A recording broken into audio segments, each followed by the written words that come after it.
प्यारे बच्चों, आज हम आपको रीजनिंग का चैप्टर कैलेंडर देने चल रहे हैं।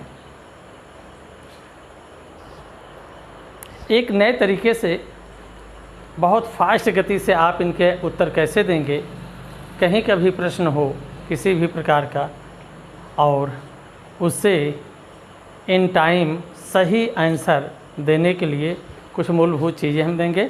उसको आप समझें और समझने के बाद बेहतरीन तरीके से उसे हल करें। और चैनल को सब्सक्राइब कर लें। तो आइए देखते हैं। कैलेंडर, जैसा कि आप जानते हैं, ये समय मापन है। इसमें वर्ष, महीने, दिन, घंटे सभी मापे जाते हैं। इनका एक आपसी संबंध है। इन्हीं संबंधों पर प्रश्न बनाए जाते हैं। ये जो आधुनिक हमारा अंतर्राष्ट्रीय कैलेंडर है, यह पाप ग्रेगरी की देन है। उन्होंने संशोधित कर के इसे दिया था। इससे पहले हमारा कैलेंडर 304 दिन का होता था, और यह जो 365 दिन का कैलेंडर है, यह बिल्कुल संशोधित है और प्रचलित है। आज पूरे विश्व में यही कैलेंडर प्रचलित है। तो आइए इस पर कुछ मूल चीज़ों को हम लेते हैं। जैसे आप जानते हैं कि एक सौर वर्ष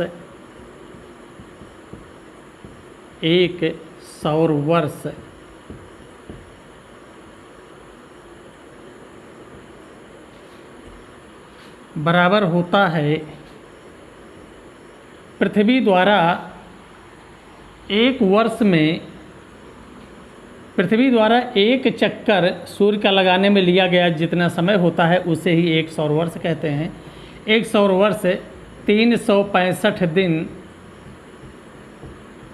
5 घंटे 48 मिनट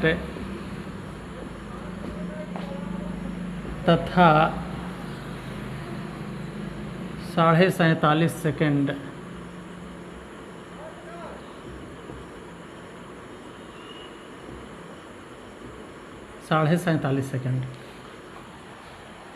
जैसा कि हमने कहा कि पृथ्वी द्वारा सूर्य का एक चक्कर पूरा लगाने में जितना समय लगता है उसे एक सौर वर्ष कहा जाता है, और जो कि 365 दिन 5 घंटे 48 मिनट 47.5 सेकंड होता है।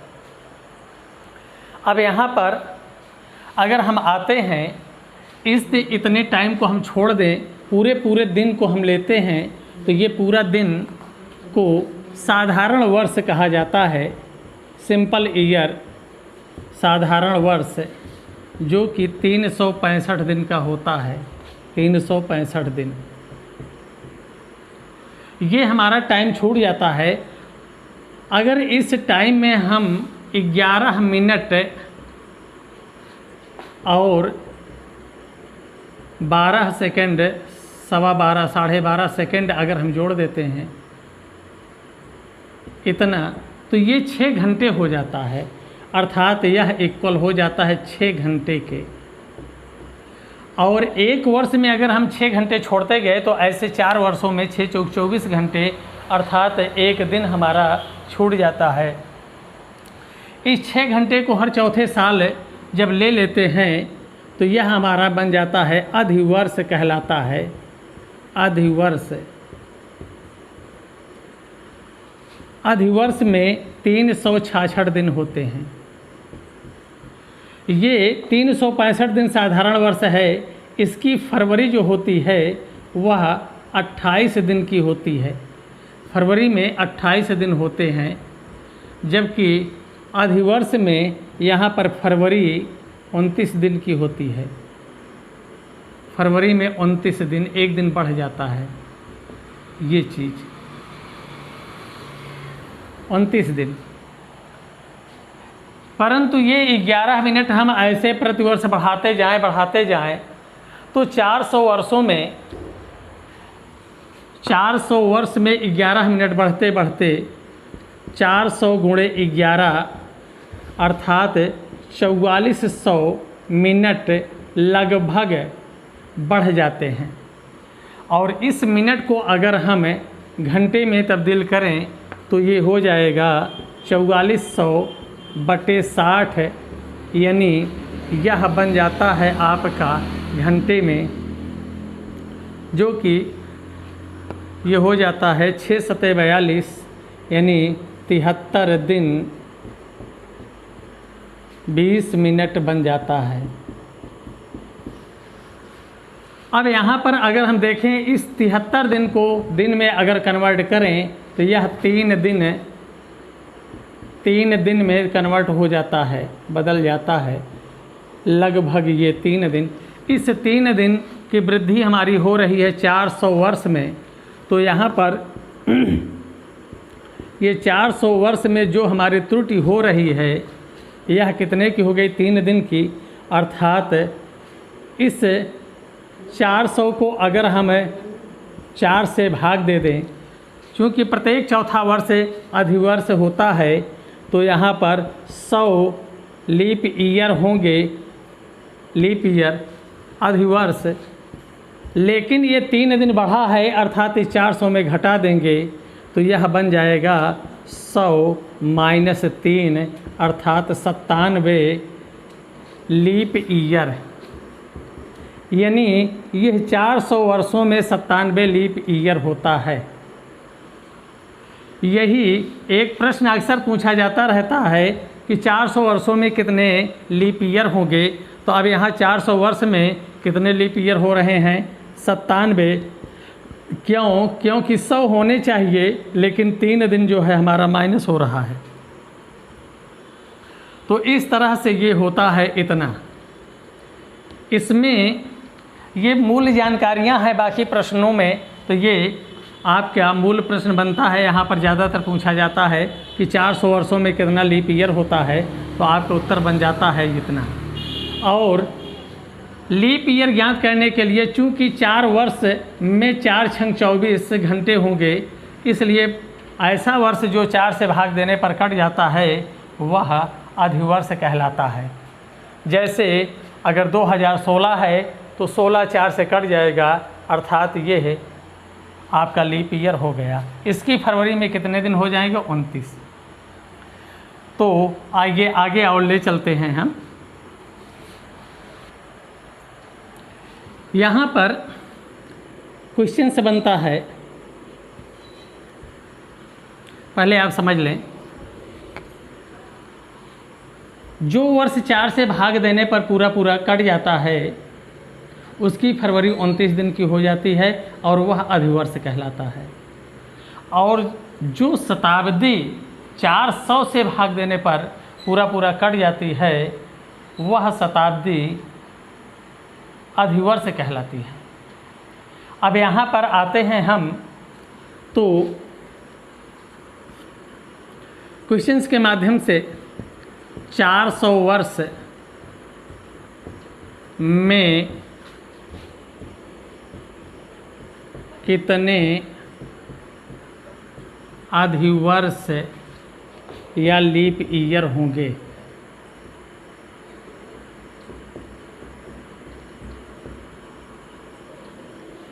तो 400 वर्ष में आपका उत्तर क्या? 400 वर्ष में यहाँ पर दे दिया गया अगर विकल्प इस तरह से A, B, C और D, यहाँ पर दे दिया गया 100, यहाँ पर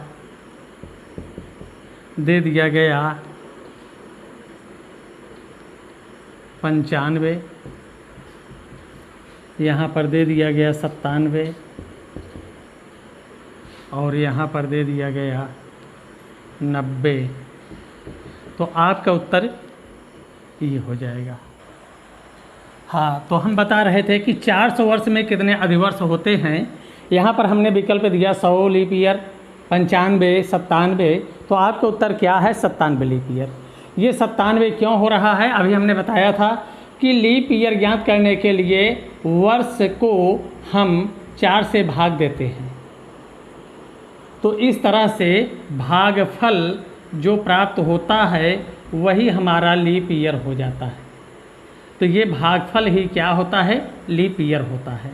तो ऐसे में अगर हम 400 को 4 से भाग देंगे तो लीप ईयर हमारा होगा 100।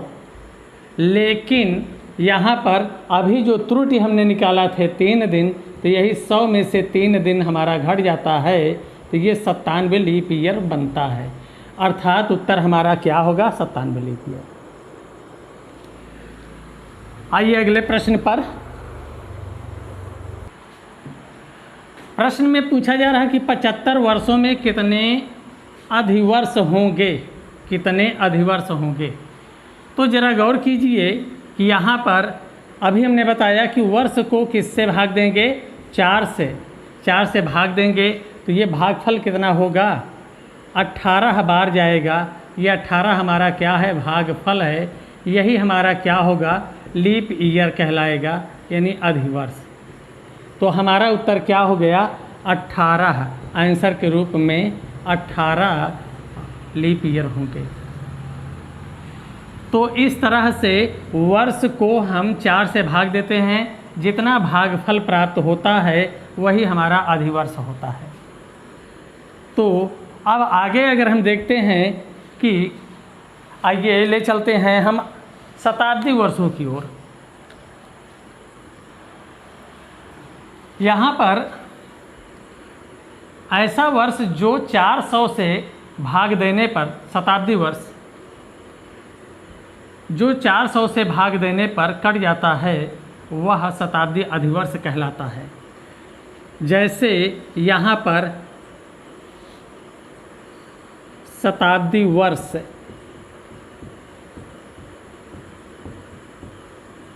शताब्दी वर्ष वह होते हैं जो 400 से भाग देने पर नहीं कटते हैं। अर्थात 100, 200, 300, यहाँ पर 500, ये 600, 700, यहाँ 900, 1000, इस तरह से 1100, ये सभी हमारे क्या हैं? शताब्दी वर्ष है।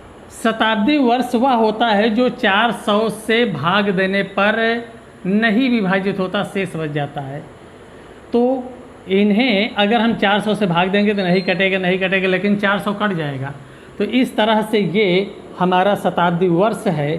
शताब्दी वर्ष की फरवरी में 28 दिन होते हैं। इसमें कितने दिन होते हैं? 28 दिन होते हैं शताब्दी वर्ष में। लेकिन जो वर्ष 400 से भाग देने पर पूरा कट जाते हैं उसे शताब्दी अधिवर्ष कहते हैं। अर्थात शताब्दी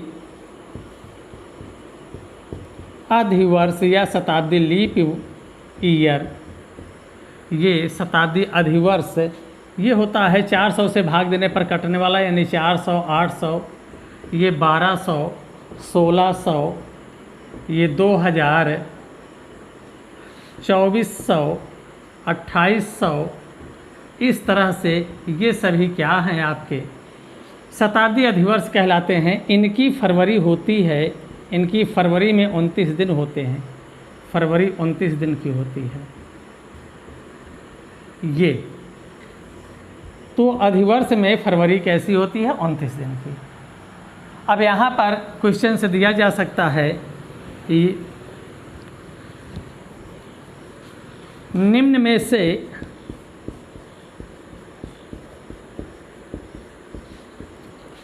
कौन सा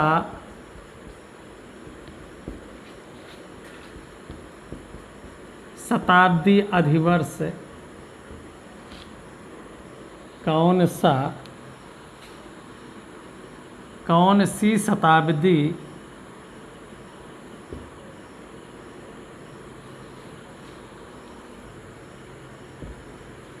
दिया जा रहा है, निम्न में से कौन सा वर्ष शताब्दी अधिवर्ष है? 4 विकल्प दे दिया जा रहा है, A, B, C और D। यहाँ पर दे दिया गया है 1100, यहाँ पर 1500, यहाँ पर 1700 और यहाँ पर दे दिया गया है 1200। तो अब इनमें से 400 से भाग देने पर कौन सा कट रहा है? ये, अर्थात 1200 आपका क्या हो गया? शताब्दी अधिवर्ष हो गया। यही आपका उत्तर है। आइए आगे ले चलते हैं। आइए आगे हम ले चलते हैं। यहाँ पर गौर करना है,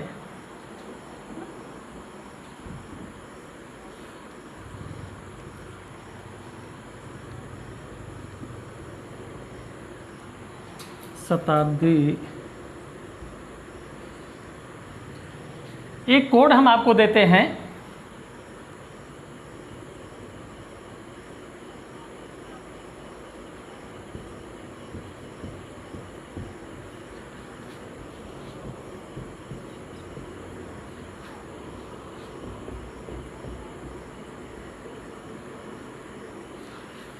चौदह 140, 2503, 6146, आगे आप कह सकते हैं कैलेंडर नवीन।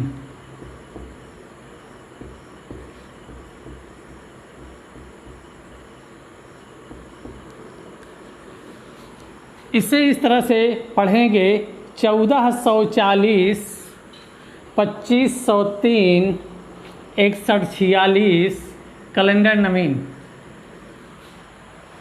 इसका प्रयोग करके आप किसी भी माह के, किसी भी वर्ष के दिन को बहुत ही तीव्र गति से ज्ञात कर सकते हैं। इस कोड का आपके कैलेंडर में बहुत बेहतरीन प्रयोग है। अगर ये है तो 1 2 3 चीज़ें और हम देते हैं, यहाँ पर सब हम नोट करवा दे रहे हैं। ये एक कैलेंडर का 12 महीने का 12 कोड है। ये जनवरी का कोड है, ये फरवरी, ये मार्च, अप्रैल, ये मई का है, ये जून, ये जुलाई और ये अगस्त, सितंबर, अक्टूबर, नवंबर और ये दिसंबर। इस तरह से जनवरी, फरवरी, मार्च, अप्रैल, मई, जून, जुलाई, अगस्त, सितंबर, अक्टूबर, नवंबर, दिसंबर, ये 12 महीने के कोड हैं जिनका आप प्रयोग करेंगे। एक चीज़। दूसरी चीज़, यहाँ पर सप्ताह में 7 दिन होते हैं दिन ज्ञात करने के लिए। इसे आप याद रखेंगे कि अगर जो भी आया भाग देने के बाद अगर शेष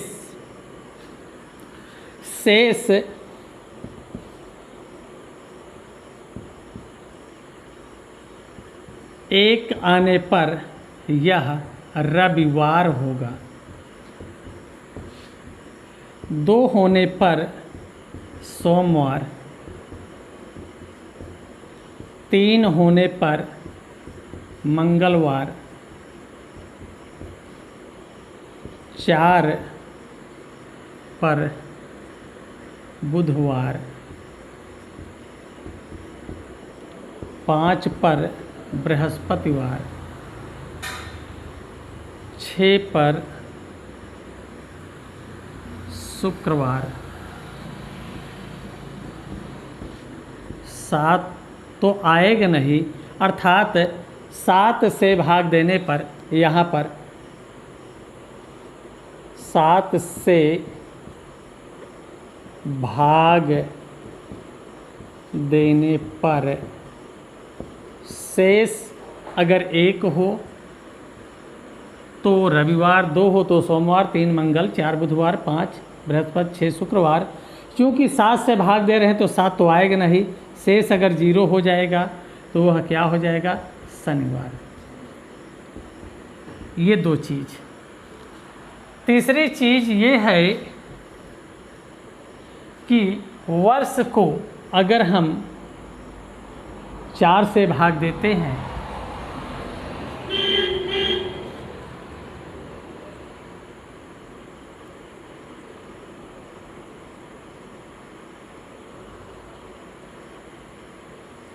शेष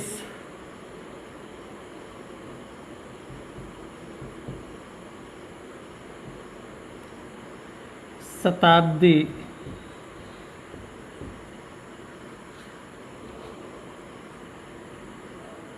वर्ष के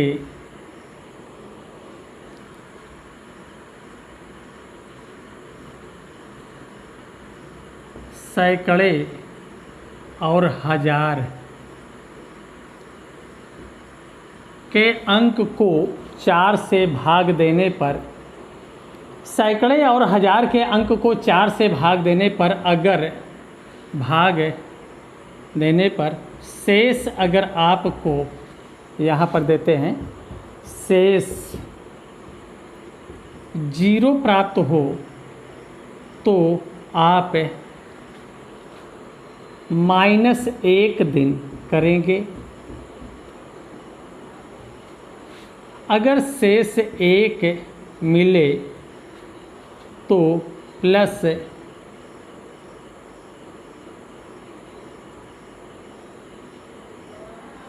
दो दिन करेंगे, शेष 1 पर 4 दिन। तो यहाँ पर हम आपके सामने 3 तथ्य रख रहे हैं। एक महीने का कोड है 12 महीने का, जिसे हमने कहा है 1440, 2503, 61, 46 कैलेंडर नवीन। दूसरी चीज़, अगर हम जो भी अतिरिक्त दिन आए या जो भी दिन हमारे पास प्राप्त होते हैं उन्हें हम 7 से भाग दे करके सप्ताह के 7 दिन क्लियर करते हैं। अगर शेष 1 आएगा तो रविवार, 2 आएगा तो सोमवार, 3 आएगा तो मंगलवार, 4 आएगा तो बुधवार। ये थोड़ा अलग हट करके है।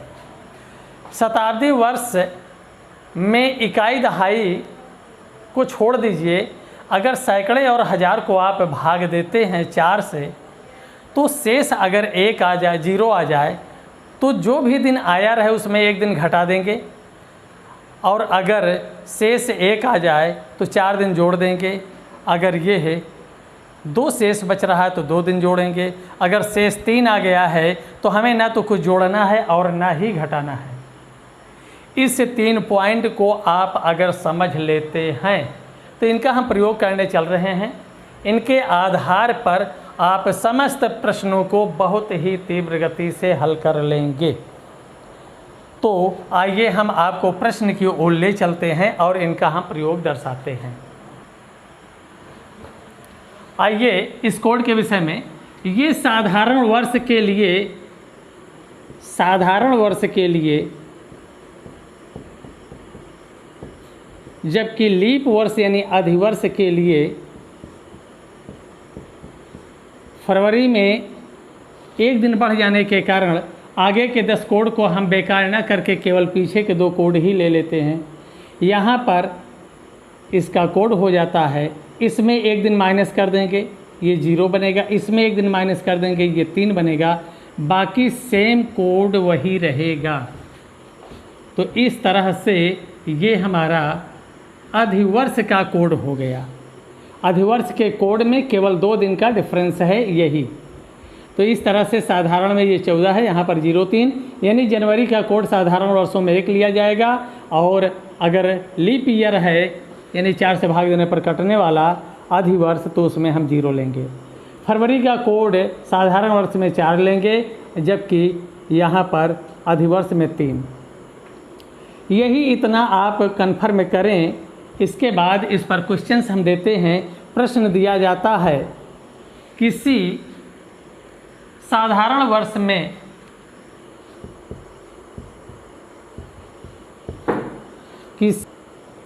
किसी साधारण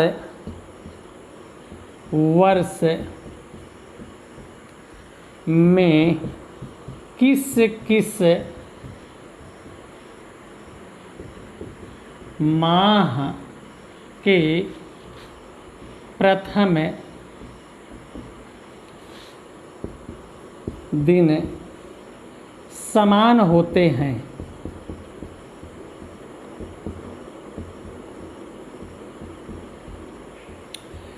प्रश्न बन रहा है, किसी साधारण वर्ष में किस किस माह के प्रथम दिन समान होते हैं। तो साधारण वर्ष का कोड है कौन? 1440, 2503, 61, 46 कैलेंडर नवीन।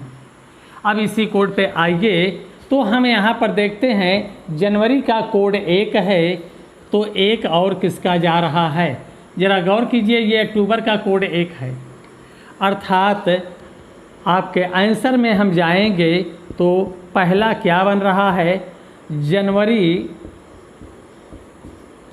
और ये है अक्टूबर।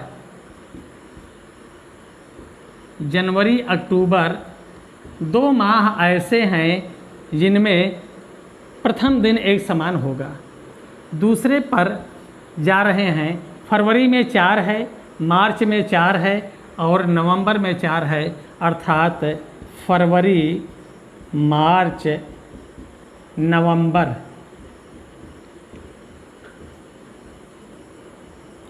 समझने की ज़रूरत है, ये कोड जो हमने दिया है, इस कोड के आधार पर किसी भी प्रकार के प्रश्नों को आप बहुत तीव्र गति से हल करेंगे, इससे समझ लेने की ज़रूरत है। अब इसी कोड के आधार पर हम आपको कौन सा प्रश्न हल करवा रहे हैं, किसी साधारण वर्ष में किस किस माह के प्रथम दिन समान होते हैं, एक समान होते हैं। अर्थात जिस दिन पहला महीना स्टार्ट हो उसी दिन अगला भी। तो यहाँ पर कोड के माध्यम से जनवरी का कोड 1 है और अक्टूबर का कोड 1, अर्थात जनवरी और अक्टूबर दोनों सेम डे पर स्टार्ट होंगे साधारण वर्ष में।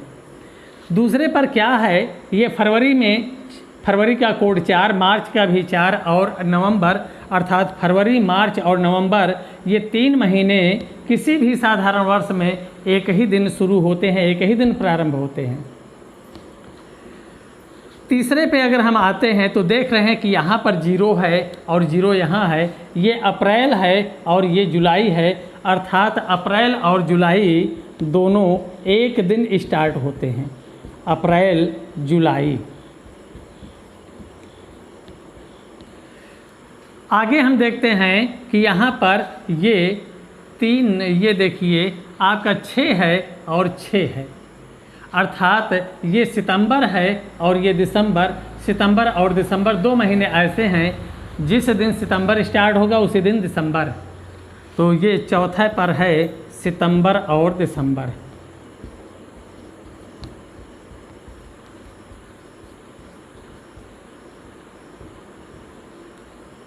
अब यहाँ पर ये और तो ये आपका मार्च 2 आ रहा है, जुलाई, जून जो है 5 आ रहा है।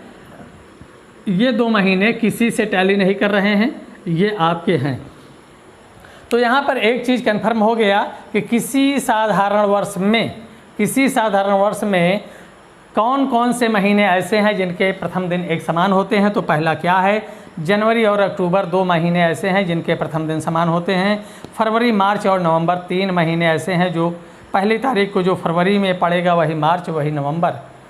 और अगले पर है अप्रैल और जुलाई, ये दोनों सेम डे पर होते हैं। और सितंबर, दिसंबर होता है 2। अब यहाँ पर ये 2, 3, 5, 2, 7, 2, 9 महीने हो गए। 3 महीने ऐसे हैं जो कि अलग अलग पर होते हैं। तो इस तरह से ये आपका बनता कौन है, मार्च है, जुलाई है और ये है अगस्त। ये 3 महीने ऐसे हैं जिनका किसी से टैली नहीं करता है। तो एक प्रश्न हो गया। अब इसके बाद हम आपको अगले पल्ले चलते हैं।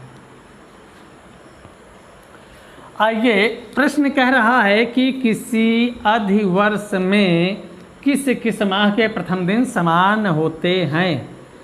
अधिवर्ष यानी लीप ईयर। लीप ईयर का कोड क्या है, 03, ये 40, फिर आपका 2503 वही है, 6146 वही है। अर्थात केवल 2 दिन चेंज है। तो यहाँ पर आप ज़रा गौर कीजिए, ये जनवरी का 0 है, अप्रैल का 0 है और जुलाई का 0 है।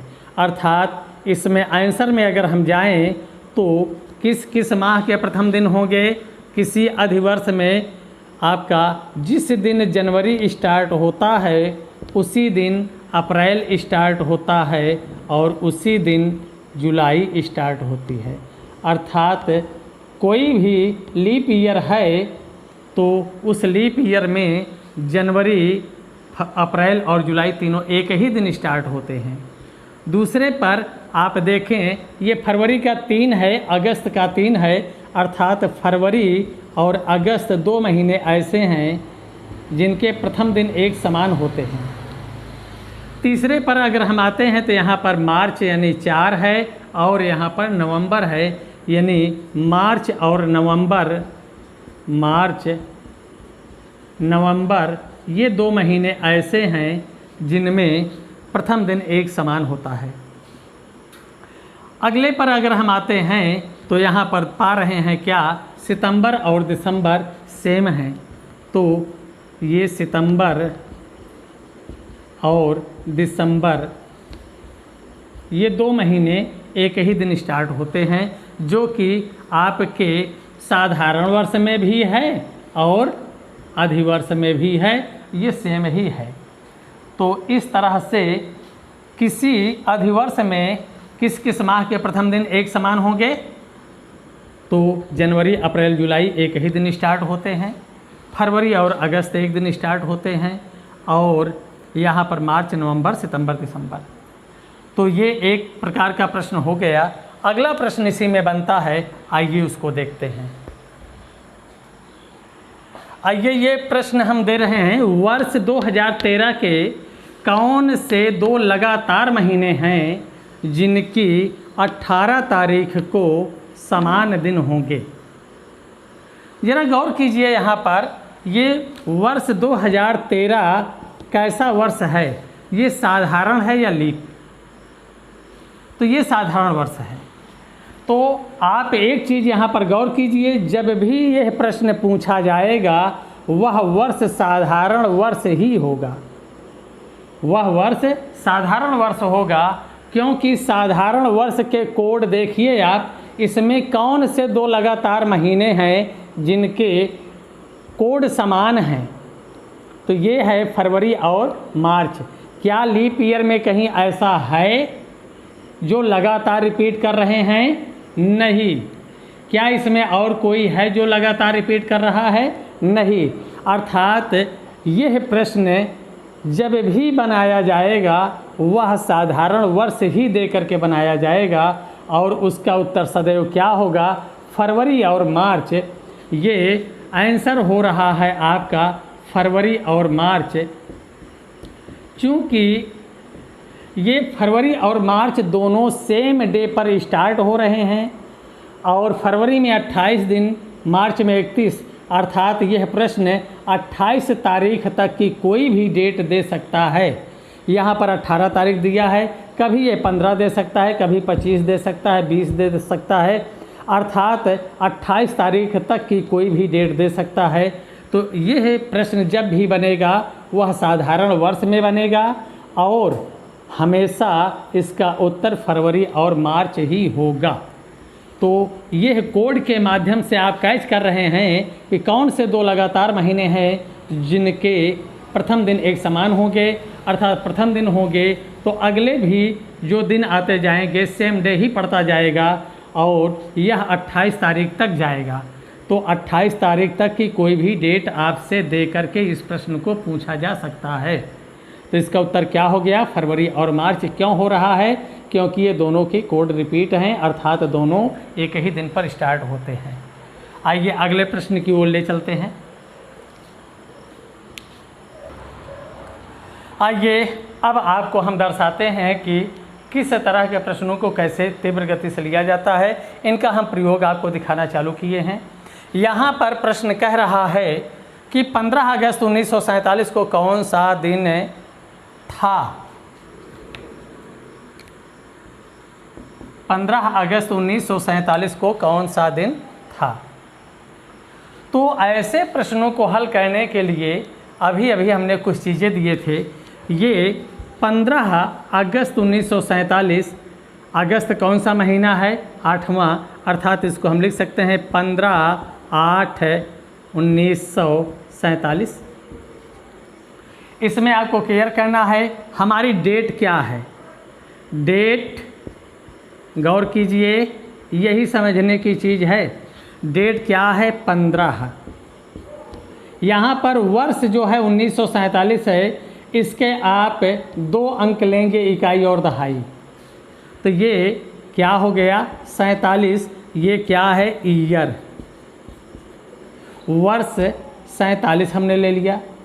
लीप ईयर ज्ञात करने के लिए जैसा कि हमने आपको बताया है, इस 47 को आप किससे भाग देंगे? 4 से। तो ये 4 × 9 4, फिर ये 7, 4 × 9 4, कितना बच गया? 3। इससे हमें मतलब नहीं है, हमें मतलब किससे है? भागफल। ये हमारा लीप ईयर है। तो लीप ईयर कितना मिला हमें? 11। तो इस तरह से इस 47 को 4 से भाग देंगे तो 11 × 4 = 44, यानी 11 बार पूरा गया, लीप ईयर है। अब हम इस डेट से 3 चीज़ें ले लिए हैं जो भी दिया गया था। यहाँ से डेट लिए, ईयर लिखे और ईयर को 4 से भाग देकर लीप ईयर क्लियर किए। इसके बाद कोड, मंथली कोड लिखते हैं। कोड आपको यहाँ से मिलेगा जो हमने आपको स्टार्ट में बताया है। तो ज़रा बताइए ये महीना कौन सा है? 8वां। और 8वां महीना पड़ता कौन है? आप देखिए, ये अगस्त आया। 1 2 3 4 5 6 7 8, 8वां माह अगस्त। अगस्त का कोड कितना है? 3। ये ले लिया गया। अब इससे आप जोड़ लेंगे, योग कीजिए। 7 5 12, 1 13, 3 16, और यहाँ पर यह 1 4 5 1 6 1 7, ये आ गया 76। अब ये क्या है? हमारे जो भी ये दिन आ रहे हैं, ये अतिरिक्त दिन हैं, हमने ज्ञात किए हैं। ये योग आया इनका, और इस योग को दिन ज्ञात करने के लिए हमेशा दिन होते कितने हैं? 7, अर्थात इस 76 को हम 7 से भाग दे देंगे। तो जब हम इस 76 को 7 से भाग देंगे तो मिलेगा क्या हमें? 7 दहम 70, ये 10 बार जाएगा, शेष क्या बचा? 6। ये जो शेष बच रहा है इसी से दिन ज्ञात होगा। तो ये 6 शेष आया। आपको पता है अभी हमने दिया था कि अगर शेष 1 प्राप्त होगा तो रविवार, 2 प्राप्त होगा तो सोमवार, इस तरह से 3 प्राप्त होगा तो मंगल, 4 पे बुध, 5 पे बृहस्पति, 6 पे शुक्रवार, यानी 6 आया है। तो ये क्या हो गया उत्तर? शुक्रवार। यही आपका आंसर हो गया। यानी 15 अगस्त 1947 को कौन सा दिन आया? शुक्रवार। यह आपका उत्तर है। तो अब यहाँ पर समझना है आपको कि आपने किसी भी डेट से क्या क्या कैच कर रहे हैं। यहाँ पर जो भी पूछा जाएगा उसमें आप डेट लेंगे। डेट के बाद वर्ष के 2 अंक इकाई और दहाई लेंगे, और इस वर्ष को 2 अंक को यानी 47 को आप भाग दे रहे हैं, इकाई दहाई को भाग दे रहे हैं किससे? 4 से। 4 से भाग दे करके क्या ज्ञात करेंगे?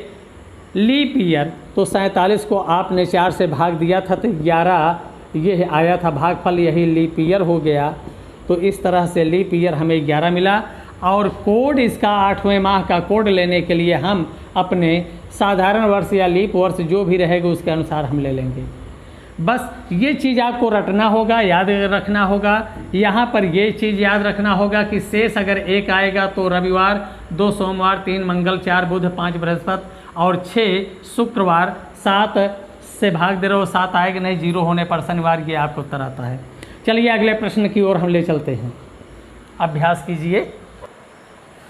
26 जनवरी 1950 को कौन सा दिन था? तो जरा गौर कीजिए, ये 26 जनवरी का मतलब पहला महीना 1950, ये आप लिए। अब यहाँ पर आपको डेट लेना है। डेट आपको क्या मिल रही है? 26।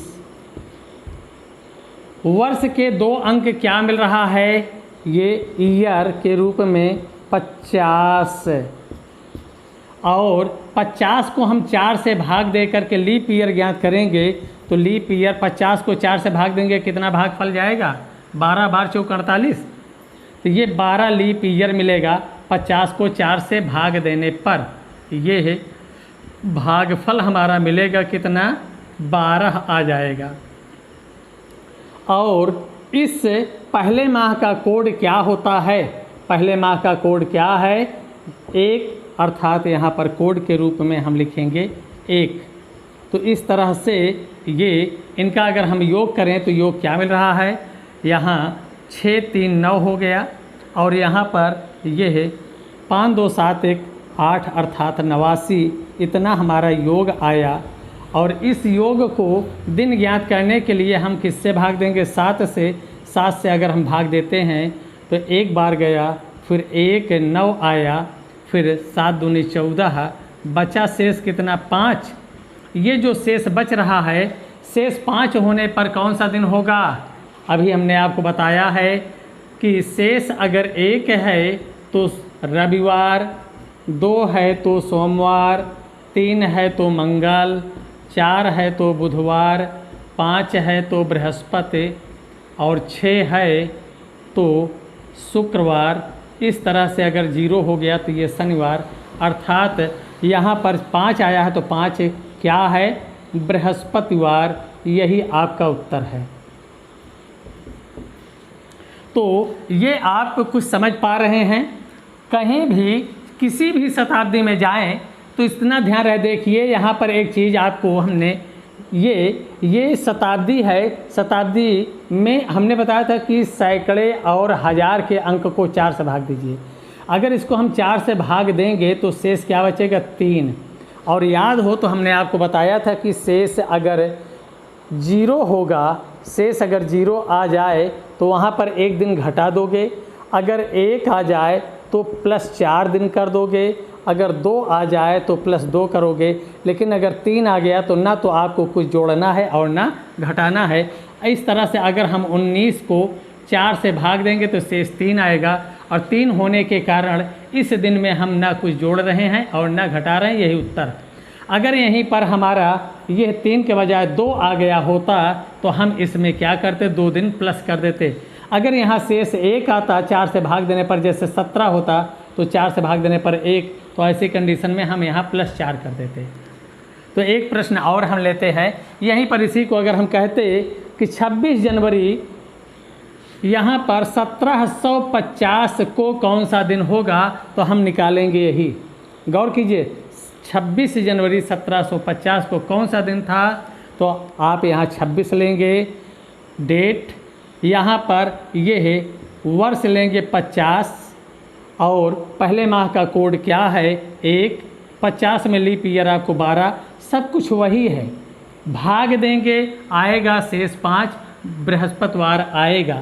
लेकिन अब चूंकि ये शताब्दी चेंज हो रही है तो इस शताब्दी को अगर हमने 4 से भाग दिया तो शेष क्या मिलेगा? 1। और शेष अगर 1 आएगा तो हम कितना प्लस कर देंगे? 4 दिन। इसी बृहस्पति में 4 दिन हम जोड़ देंगे तो हमें क्या मिल जाएगा? अब बृहस्पति में 4 दिन आगे कर दीजिए, अर्थात शुक्र, शनि, रवि, सोम। अर्थात यहाँ पर आंसर के रूप में आपका क्या मिलेगा? सोमवार। अर्थात यहाँ पर अगर आप कन्फर्म करें कि 26 जनवरी 1750 को कौन सा दिन था? सोमवार। लेकिन अगर इसी को 18 कर दिया गया होता तो 18 को अगर आप भाग देते तो शेष क्या बचता? 2। और तब जो है 2 शेष आने पर कितना जोड़ते हम? 2। अर्थात यहाँ पर हम +2 करते तो क्या आ जाता? शनिवार। तो इतना ध्यान रहे कि अगर यहाँ पर यह शताब्दी वर्ष 4 से कट रहा है, सैकड़े और ये हज़ार का अंक, तब आप 1 घटा देंगे। अगर शेष 1 बचे तो 4 जोड़ देंगे, 2 बचे तो 2। यह आप अगर इतना और सीख लेते हैं और इतना, तो फिर इसमें कोई ऐसा प्रश्न नहीं बचता है जिसे आप 2, 4, 6 सेकंडों में, 10 सेकंडों में ना कर दें। और कभी भी आप बिल्कुल सटीक उत्तर देंगे, संशय नहीं होगा, आपको भ्रम की स्थिति नहीं होगी। तो इतना ही आज हम देते हैं। कल इस पर इनका हम बेहतरीन तरीके से एक शताब्दी से दूसरे शताब्दी में एक ही महीने के 2 डेट का, एक डेट देकर दूसरी को पूछे, एक वर्ष में एक डेट को दे और दूसरी तारीख को पूछे। तो इस तरह से एक शताब्दी में कोई डेट दे करके अगली शताब्दी, कोई भी शताब्दी में आगे पीछे जाकर पूछे तो कैसे आप प्रश्नों को तीव्र गति से आंसर देंगे, इस पर हम चर्चा अगले दिन करेंगे। और इस वीडियो को आप देखिए, इसे पसंद आए सब्सक्राइब कीजिए, साथियों में शेयर कीजिए और बेल आइकन को दबा दें ताकि जो है नया वीडियो अपलोड होते ही उसका नोटिफिकेशन आप सबको मिल सके। तो बेहतरीन तरीके से इसे पढ़िए, थोड़ा से कोई भी नई चीज़ अगर सीखना प्रारंभ करते हैं तो उसमें आपको हड़बड़ाहट सी होती है, वो चीज़ नहीं होनी चाहिए। एक बार इसे गौर से समझने का प्रयास करें और जैसे माइंड में ये सेट होता है तो समझिए फिर आप कोई भी प्रश्न अंगुलियों पर गिन करके आंसर देंगे। कैसे गिन करके देंगे उसको भी हम इसी में सिखा देंगे। तो अगला आज आपको यहीं पर हम ब्रेक करते हैं। धन्यवाद।